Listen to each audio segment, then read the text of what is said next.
നമസ്കാരം പ്രിയ സുഹൃത്തുക്കളെ. അപ്പോൾ ഞാൻ പറയാറില്ല, എന്നിലും പറയുകയാണ്. എൻ്റെ സംസാരം അന്നേ ഞാൻ പറയുന്നുള്ളൂ. എൻ്റെ സംസാരം ഇഷ്ടപ്പെടുന്നവർ ലൈക്ക് ചെയ്യുക, കമൻറ്റ് ചെയ്യുക, സബ്സ്ക്രൈബ് ചെയ്യുക. അതൊക്കെയാണല്ലോ കാര്യം അല്ലേ. എനിക്ക് പറയാനുള്ളത്, നമ്മളൊക്കെ അമ്മമാരൊക്കെ മക്കളെ അടിച്ചു വളർത്തുന്നവരുണ്ട്, അടിക്കാതെ വളർത്തുന്നവരുണ്ട് അല്ലേ. പക്ഷെ അടിക്കുന്നു എന്ന് പറയുമ്പോൾ അതിൻ്റെ അർത്ഥം അവരോട് സ്നേഹമില്ല എന്നല്ല. പക്ഷേ സ്വന്തം മക്കളെ കൊല്ലുന്ന എത്രയോ അമ്മമാരെ നമ്മൾ കാണുന്നു അല്ലേ. അതായത് കഴിഞ്ഞ ദിവസം നമ്മൾ കണ്ടതാണ്, കാമുകന് വേണ്ടി കുഞ്ഞുങ്ങളെ കൊല്ലുന്നു, കാമുകിക്ക് വേണ്ടി കുഞ്ഞുങ്ങളെ കൊല്ലുന്നു അല്ലേ. ഇങ്ങനെയുള്ള അമ്മമാരും നമ്മുടെ നാട്ടിലുണ്ട്. പക്ഷേങ്കിൽ അത് ചിലപ്പം 1000-ൽ 0.1%, അതിൽ കൂടുതലൊന്നും ഉണ്ടാവാൻ വഴിയില്ല അല്ലേ. നമ്മളൊക്കെ പിള്ളേർ പഠിക്കാത്തതിൻ്റെ പേരിൽ അടിക്കുകയൊക്കെ ചെയ്തു. ഒരു പ്രാവശ്യം എന്നോട് എൻ്റെ മോൻ തന്നെ ചോദിച്ചാണ്, ഇങ്ങനെയാണോ പിള്ളേരെ തല്ലുന്നതെന്ന്. അത്രയ്ക്ക് ഞാൻ തല്ലിപ്പോയി. കാരണം അതുപോലെ എന്തൊക്കെയോ കാണിച്ചിട്ടാണ് പിള്ളേരുടെ കുസൃതി. ചില സമയത്ത് നമ്മുടെ മാനസികമായിട്ടുള്ള ധ്യാനങ്ങൾ കാരണം നമുക്ക് സഹിക്കാൻ പറ്റാതെ വരുമ്പോൾ നമ്മൾ തല്ലിപ്പോകും. പക്ഷേ എന്ന് വിചാരിച്ച് നമുക്ക് അവരുടെ ഇഷ്ടമില്ല എന്നല്ല.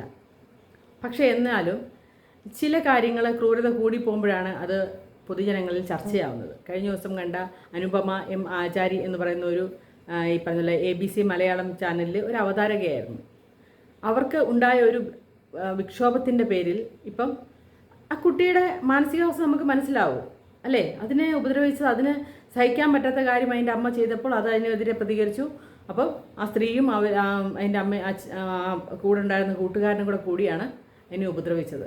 അതൊന്നും നമുക്ക് ഒരിക്കലും അക്സെപ്റ്റ് ചെയ്യാൻ പറ്റുന്ന കാര്യങ്ങളല്ല. നമ്മൾ ചിലപ്പോൾ പറഞ്ഞാൽ അനുസരിക്കാത്തതിനോ അല്ലെങ്കിൽ അതിലൊക്കെ ഉപദ്രവിക്കും. പക്ഷേ നിങ്ങൾക്ക് ഇങ്ങനെ പോകേണ്ടവർ ഒരു കാരണവശാലും കുട്ടികളുടെ മുമ്പിൽ വെച്ച് ഇങ്ങനെയുള്ള പ്രവൃത്തികൾ ചെയ്യാതിരിക്കുക എന്നുള്ളതേ നമുക്ക് പറയാൻ സാധിക്കുള്ളൂ അല്ലേ. കുട്ടികളില്ലാത്ത സമയത്ത് നിങ്ങൾക്ക് എവിടെ വേണമെങ്കിൽ പോകാം, എന്ത് വേണമെങ്കിലും. 12 വയസ്സുള്ള കുട്ടിയാണ്, അത് സ്കൂളിൽ പോകുന്ന സമയമുണ്ട് അല്ലേ.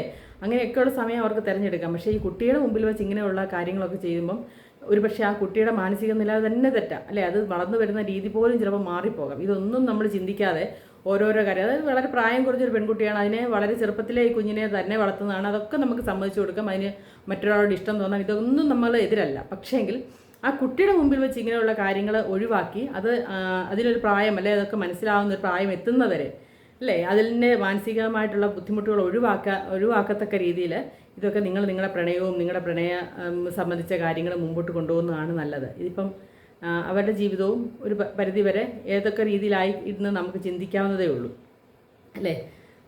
പക്ഷേങ്കിൽ ഇതൊക്കെയാണ് നമ്മുടെ സമൂഹത്തിൽ സ്പ്രെഡ് ചെയ്യുന്ന കാര്യങ്ങളാണ്. ഇതൊക്കെ അറിഞ്ഞിട്ടും വീണ്ടും ഇതിങ്ങനെയൊക്കെ വീണ്ടും സംഭവിക്കുന്നത് എന്താണെന്ന് ഒരു പരിധി, ഇതൊക്കെ എങ്ങനെയെങ്കിലുമൊക്കെ ആൾക്കാരിലെത്തും അല്ലേ. ഇന്നത്തെ കാലത്ത് ഇതൊന്നും അറിയാതെയാണോ നമ്മൾ ജീവിക്കുന്നത്. സപ്പോർട്ട് ചെയ്യുക, ലൈക്ക് ചെയ്യുക, ഷെയർ ചെയ്യുക, സബ്സ്ക്രൈബ് ചെയ്യുക.